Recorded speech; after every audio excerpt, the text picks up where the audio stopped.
রাজধানীর বাইতুল মোকাররম এলাকায় নিষিদ্ধ সংগঠন হিজবুত তাহরীর মাঝপথ খিলাফত কর্মসূচিতে মাটিয়ে লুটিয়ে পড়া তাহরীর এক সদস্যকে পিটাতে থাকেন এক রিকশা চালক। এই ঘটনার পর সেই রিকশা চালককে আটক করে আইনশৃঙ্খলা রক্ষাকারী বাহিনী।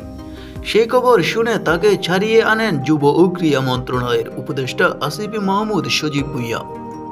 এই বিষয় নিয়ে সামাজিক যোগাযোগ মাধ্যমে ফেসবুকে স্ট্যাটাস দেন তিনি। শুক্রবার 7 মার্চ সন্ধ্যা নিজের ব্যক্তিগত ফেসবুকে স্ট্যাটাস দেন আসিফ মাহমুদ সজীব ভুঁইয়া।